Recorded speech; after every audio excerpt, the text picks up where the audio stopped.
You want me to marry you? The question hung quietly in the air as cameras flashed across the marble lobby of Langford Tower, one of the most powerful business headquarters in Manhattan, a place where billion-dollar decisions were made before lunchtime, and where people in tailored suits moved with the quiet confidence of those who controlled entire industries.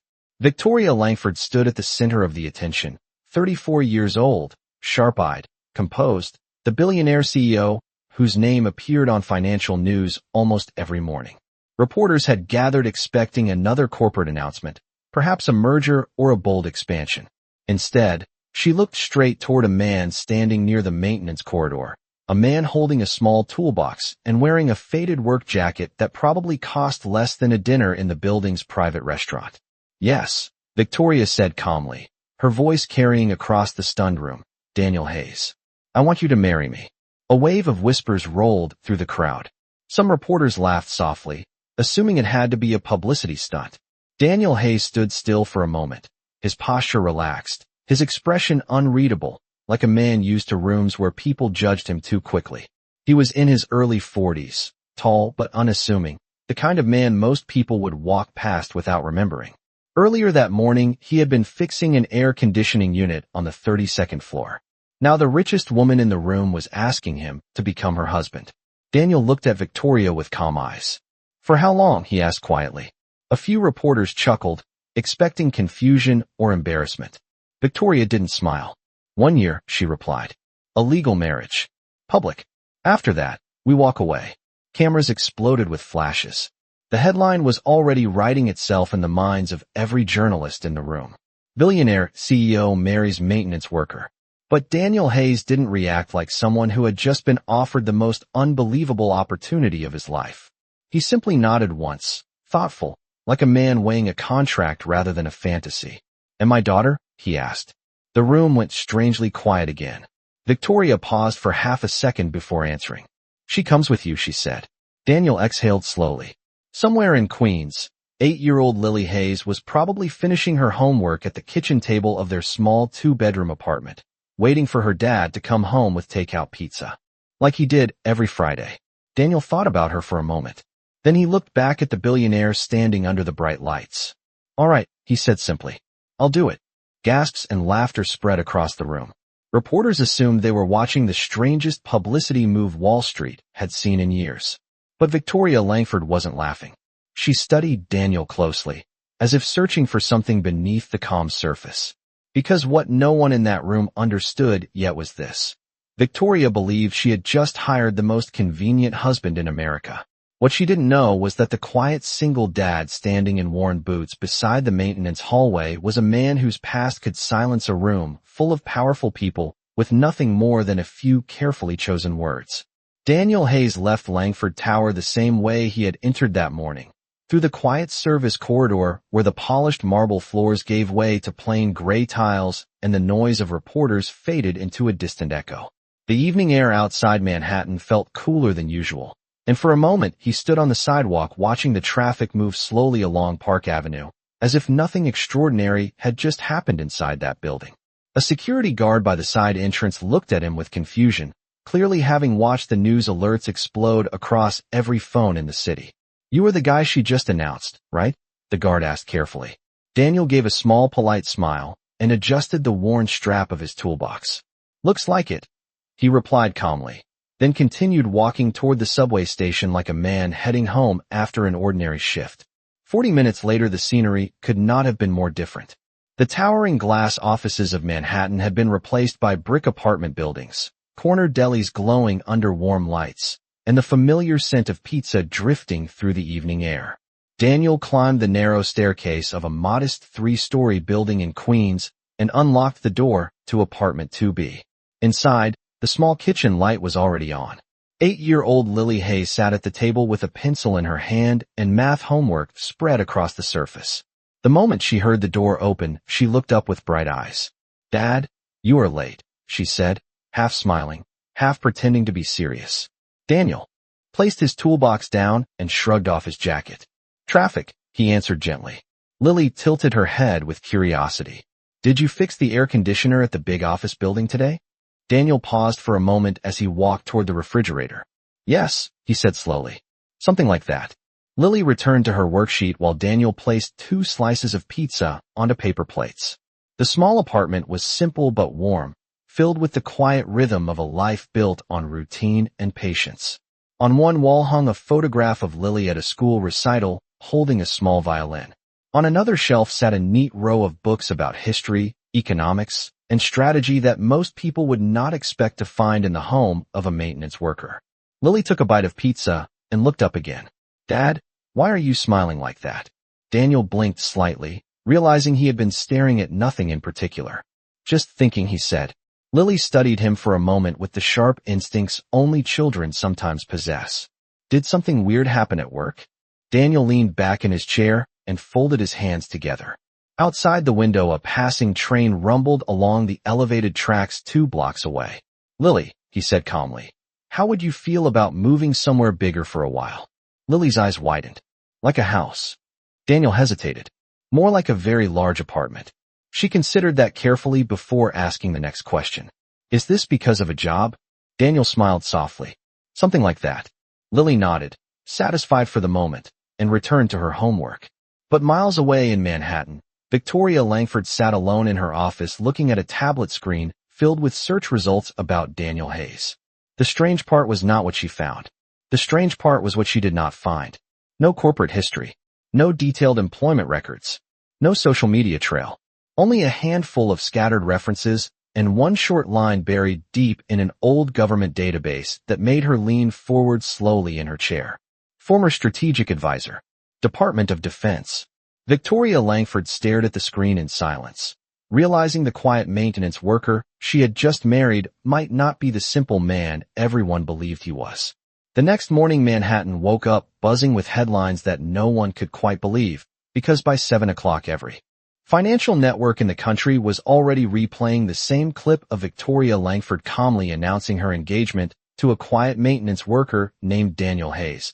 And inside Langford Industries, the atmosphere felt strangely tense as employees gathered around screens in small clusters whispering theories about what kind of strategy their billionaire chief executive officer could possibly be playing.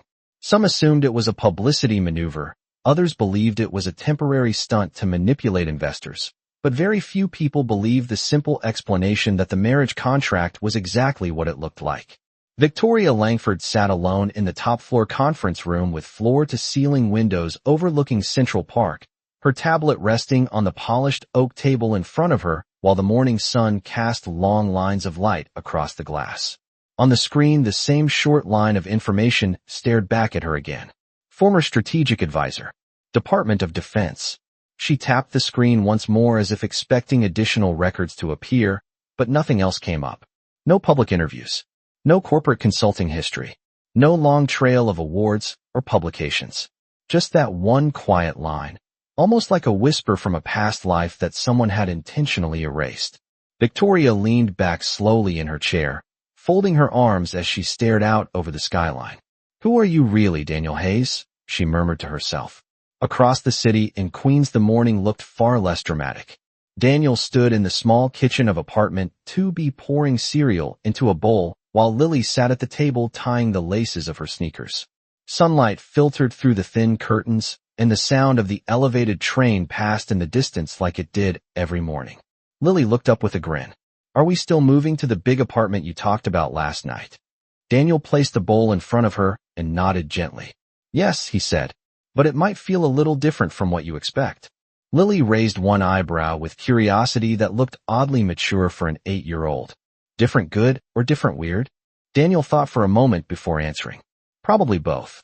Lily shrugged in the simple, fearless way children often do, and began eating her cereal, as if the idea of moving into a billionaire's penthouse was no more shocking than switching schools.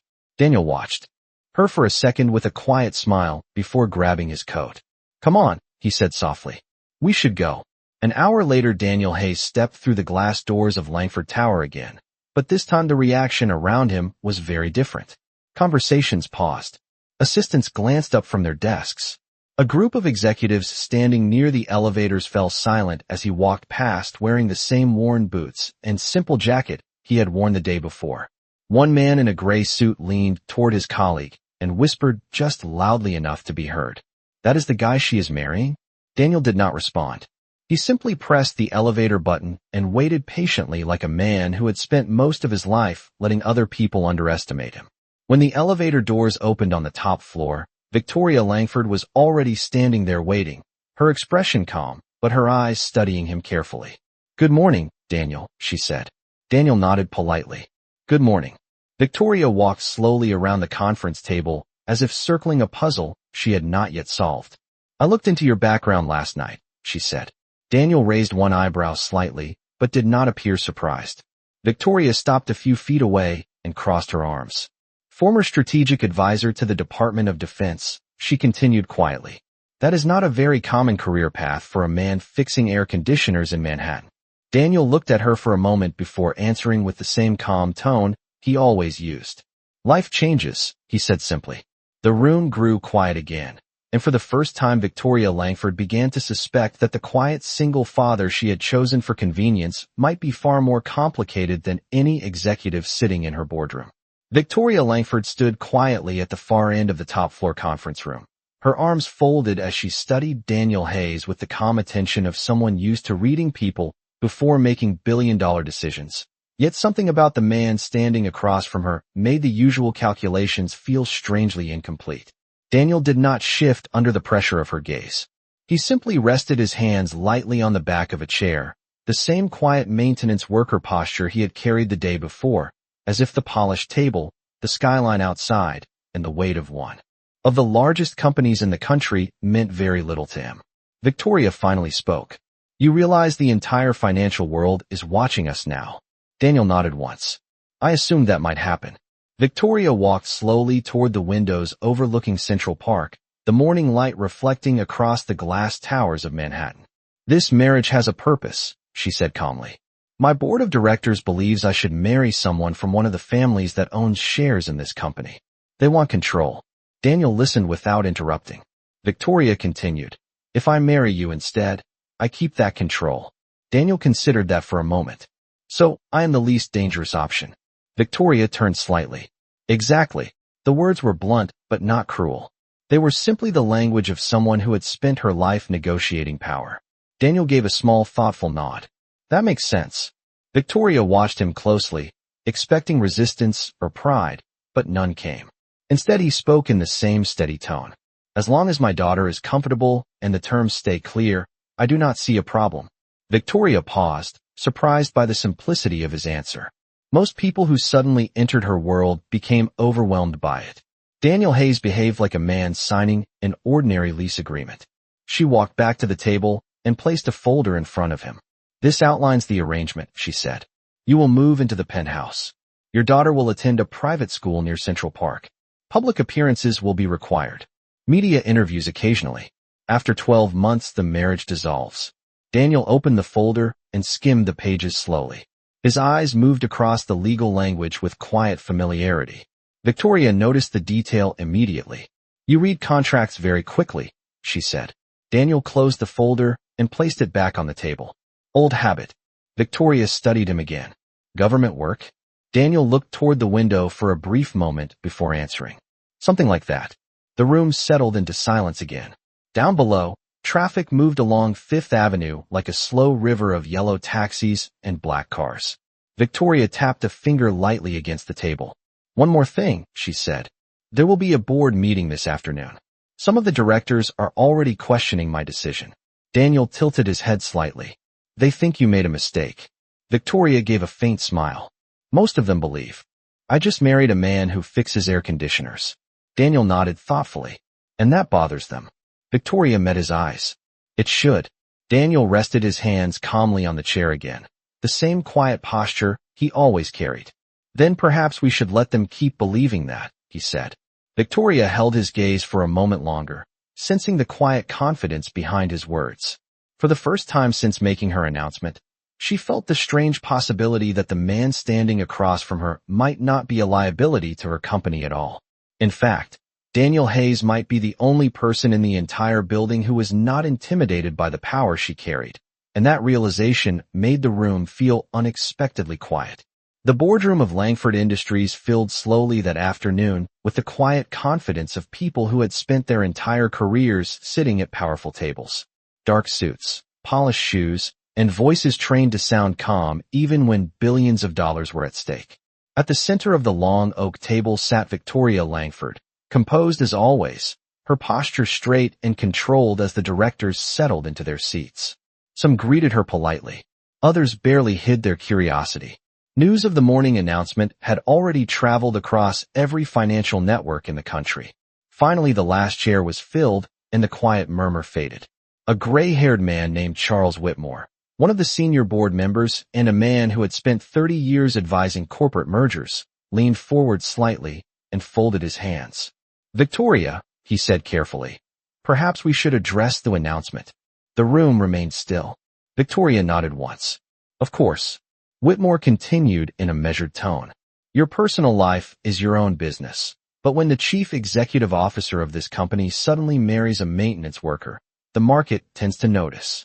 A few subtle smiles moved around the table. One executive whispered quietly to the person beside him.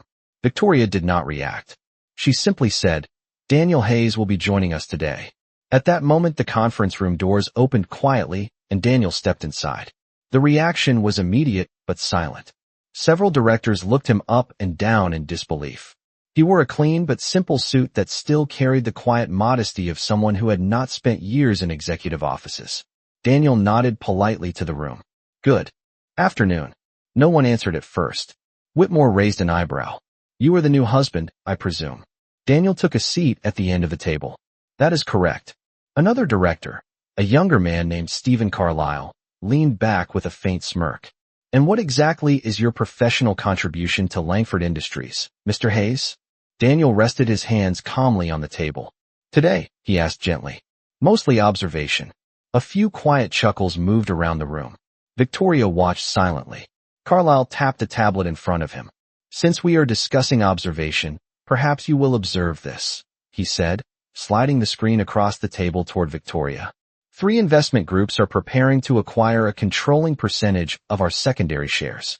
If they succeed, they will influence every strategic decision this company makes." The room grew tense. Victoria read the data quickly. "How long have they been preparing this?" she asked. Carlyle answered, 6 months at least."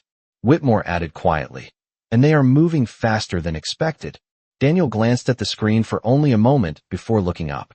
"Which firms?" he asked calmly. Carlyle frowned slightly, but answered, "Grant Holdings, Mercer Capital, and Atlas Ridge." Daniel nodded once. "Interesting combination." Whitmore looked at him with mild amusement. "You recognize them?" Daniel's voice remained steady. "Yes." Carlyle leaned forward. "Then perhaps you would like to explain what is interesting about them." Daniel looked around the table at the powerful executives who had spent decades building reputations in corporate strategy. Then he spoke slowly. "Grant Holdings rarely leads acquisitions. Mercer Capital prefers quiet minority influence. Atlas Ridge specializes in timing pressure." The room fell still. Daniel continued in the same calm tone. "If those 3 are working together, this is not a purchase. It is a test." Whitmore narrowed his eyes. "A test of what?" Daniel glanced briefly toward Victoria before answering. "A test to see whether Langford Industries is still led by someone capable of protecting it." The words settled into the room like a quiet storm. No one laughed this time. Carlyle stared at Daniel, suddenly uncertain.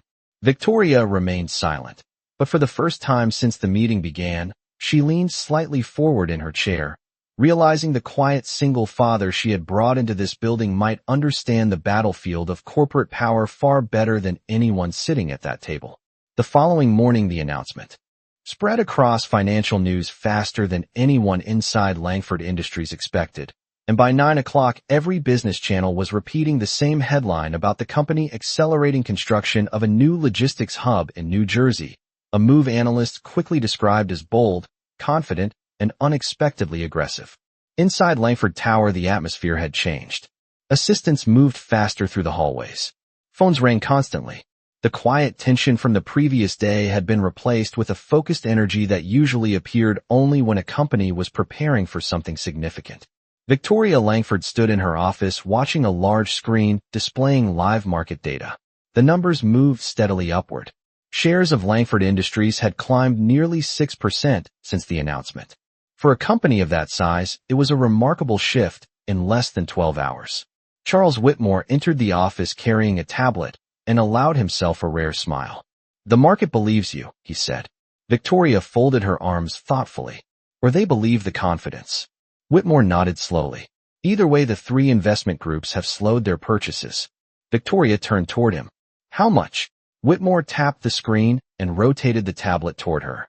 "Atlas Ridge stopped acquiring shares this morning. Mercer Capital has paused completely." Victoria studied the data carefully. "And Grant Holdings?" Whitmore's expression grew more thoughtful. "Still watching." Victoria nodded slightly and glanced toward the large windows overlooking the city. Somewhere inside the building, Daniel Hayes was likely moving through the hallways without drawing attention, just as he always did. Whitmore followed her gaze. "Your husband appears to understand pressure better than most corporate strategists I have worked with." Victoria said nothing at first. Instead, she walked slowly back to her desk and looked again at the financial projections Daniel had helped outline the day before. A quiet knock interrupted her thoughts. The door opened, and Daniel stepped inside with the same calm presence that seemed to follow him everywhere. "You wanted to see me?" he asked politely. Victoria gestured toward the screen showing the rising stock price. "Your strategy worked." Daniel glanced at the numbers briefly and nodded once. It was the most predictable outcome. Whitmore studied him with growing curiosity. "You speak about the market like a man who has navigated it for decades." Daniel met his gaze calmly. "Patterns are similar everywhere." Whitmore gave a small, thoughtful laugh. "Government negotiations?" Daniel simply said, "Something like that." Victoria leaned slightly against her desk, watching him carefully. "Grant Holdings has not moved yet," she said. Daniel looked toward the market data again and then back at her. "They will." Victoria raised one eyebrow. "Why?" Daniel's voice remained steady. "Because confidence attracts attention." Whitmore crossed his arms. "And if they try again?" Daniel answered quietly. "Then we show them that Langford Industries is stronger than they assumed." Victoria studied him for a long moment. The quiet certainty in his voice did not sound like theory. It sounded like experience. Finally she spoke again, her tone softer than before.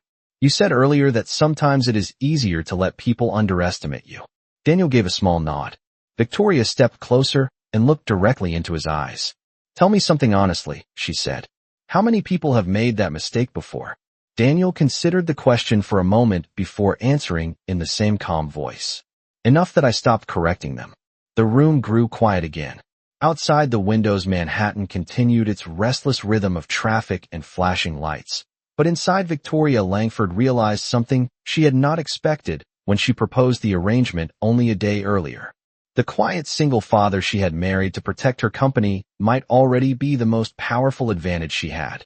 2 days after the expansion announcement, the atmosphere inside Langford Industries had transformed completely.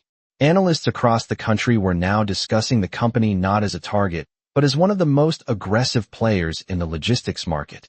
News networks replayed Victoria Langford's statement about the new New Jersey hub, while financial commentators described the decision as a strategic masterstroke. But inside the quiet top-floor office, Victoria understood that the real turning point had happened long before the cameras arrived. She stood near the window looking down at the steady river of yellow taxis moving along Fifth Avenue when Daniel Hayes stepped into the room, carrying 2 cups of coffee. He placed one on her desk without ceremony. "Long morning," he said calmly. Victoria glanced at the screen showing the latest market data. Langford Industries stock had climbed another 4% overnight, and the alliance between Grant Holdings, Mercer Capital, and Atlas Ridge had finally begun to fracture. "Grant Holdings just announced a partnership with another company," she said quietly. Daniel nodded once.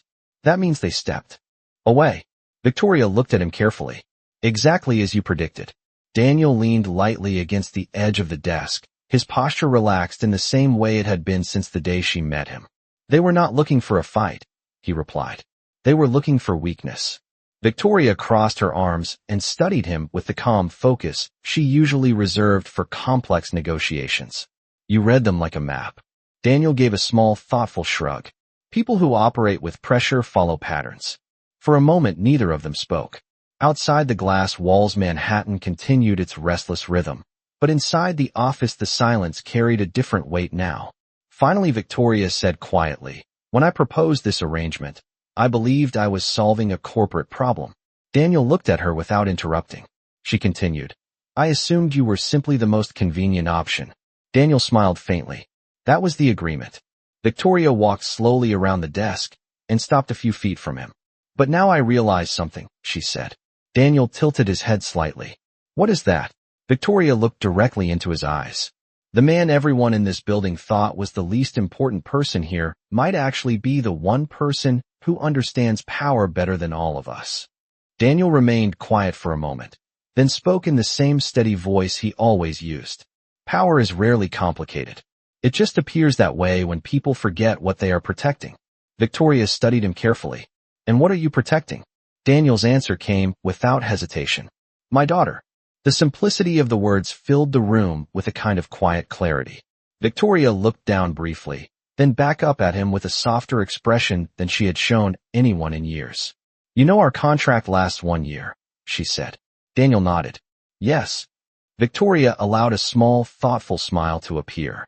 "Something tells me this arrangement may not remain as simple as either of us expected." Daniel glanced out toward the city skyline, where the afternoon light reflected off the towers of Manhattan like scattered pieces of gold. "Life rarely does," he said calmly. Victoria stood beside him near the window, and for the first time since the strange marriage agreement began, she felt an unfamiliar sense of calm settle into the room. Because somewhere between board meetings, market strategies, and quiet conversations, the billionaire, who thought she had hired a convenient husband, was beginning to realize that the quiet single father standing beside her was not just protecting his daughter. He had quietly protected her company, her reputation, and perhaps even something far more personal that neither of them had planned when their unusual partnership began.